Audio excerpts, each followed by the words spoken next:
Hello everyone, नमस्ते सबैजनालाई। माको किचनमा हजुरहरूलाई धेरै धेरै स्वागत छ।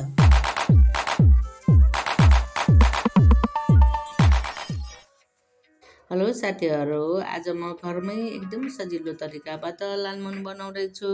हजुरहरूले अन्तिमसम्म हेरेर मलाई साथ दिनुहोला। लालमोहन हरेक फेस्टिभलमा हामीहरूलाई चाहिन्छ। दसैँ तिहार, आमाको मुख हेर्ने, बुवाको मुख हेर्ने फेस्टिभलहरूमा चाहिरहेछ। लालमोहनको नाम लिने बित्तिकै सबैजनाको मुखबाट रस आउँछ।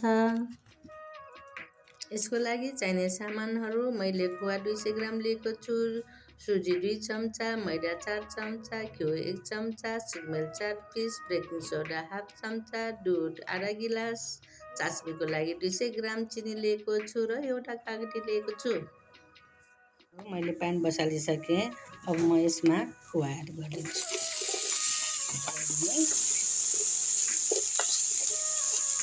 अब म यसमा दुध एड गरिदिन्छु।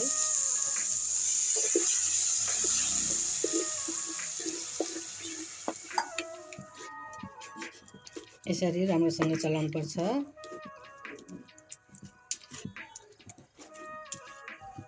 अब यो राम्रोसँग गलिसक्यो। अब यसमा म सुजी एड गरिदिन्छु र राम्रोसँग चलाइदिने। अब यसमा म मैदा एड गरिदिन्छु। मैले यसमा घिउ 1 चम्चा एड गरिदिएको छु। साथीहरू, अब यो डो तयार भइसक्यो। अब एकचोटि राम्रोसँग हातले मुस्नुपर्छ। अब म यो निकाल्छु, एउटा भाँडामा एड गरिदिन्छु र यो ग्यासमा तेल बसालिदिन्छु। यसमा तेल एड गरिदिन्छु। तेल चाहिँ हजुरहरूले लालमोहन डुब्ने गरेर राख्नुपर्छ।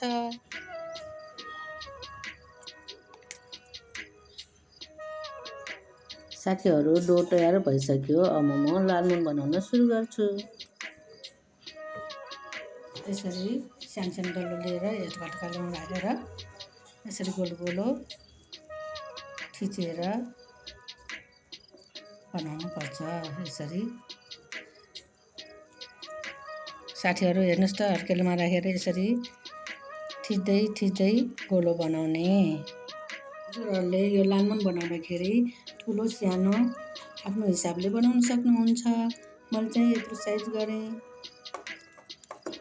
यो चासनीमा डुबाउँदाखेरि फेरि फुलेर ठुलो हुन्छ। साथीहरू, तेल तातो भइसक्यो। अब म यसमा लालमोहन एड गरिदिन्छु। ग्यासको फ्लेम चाहिँ एकदम लोमा राख्नुपर्छ, नत्र यो डढ्न सक्छ। लालमोहन एकतिर ब्राउन भइसक्यो। अब बिस्तारै पल्टाइदिनुपर्छ। यो एकदम ग्यास लो फ्लेममा राख्नुपर्छ, नत्र यो डढ्न सक्छ। साथीहरू, यो लालमोहन ब्राउन कलर भइसक्यो। हेर्नुहोस् त, फुटेको पनि छैन एउटा पनि, कस्तो राम्रो देखेछ। अब म यसमा एउटा भाँडामा एड गरिदिन्छु।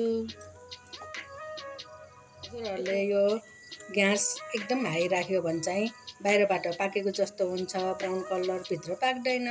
त्यही भएर एकदम लो फ्लेममा राख्नुपर्छ। साथीहरू, मैले चासनी बसालिसकेँ। यसमा चिनी 1 कचौरा राखिदिएको छु र पानी 1.5 कचौरा राखेको छु। चासनी उम्लिसक्यो। अब म यसमा सुकमेल एड गरिदिन्छु।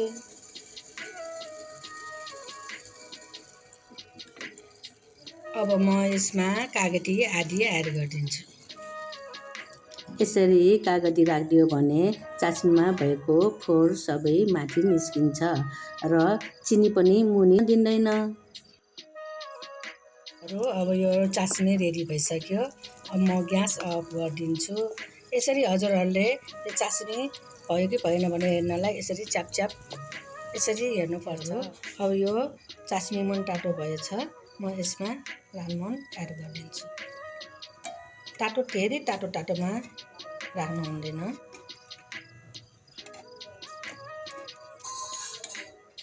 यसरी एकछिन डुब्ने गरेर राख्नुपर्छ।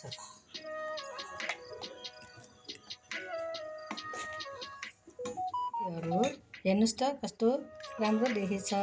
अब यो 2 घन्टाको लागि म यो ढक्कनले छोपेर राखिदिन्छु अनि खानालाई रेडी हुन्छ। हेलो साथीहरू, यो लालमोहन 2 घन्टा भइसक्यो। हेर्नुहोस् त कस्तो राम्रो देखेछ, हेर्दाखेरि खाउँ खाउँ लागेछ। साथीहरू, यो लालमोहन रेडी भइसक्यो। हजुरहरूले पनि घरमा यसरी नै बनाएर खानुहोला। हजुरहरूलाई मेरो भिडियो मन पर्यो भने लाइक, कमेन्ट एन्ड सब्सक्राइब गरिदिनु होला र बेल आइकन पनि थिचिदिनु होला। मेरो भिडियो हजुरहरू सामु नछुटोस् भनेर। Thank you for watching.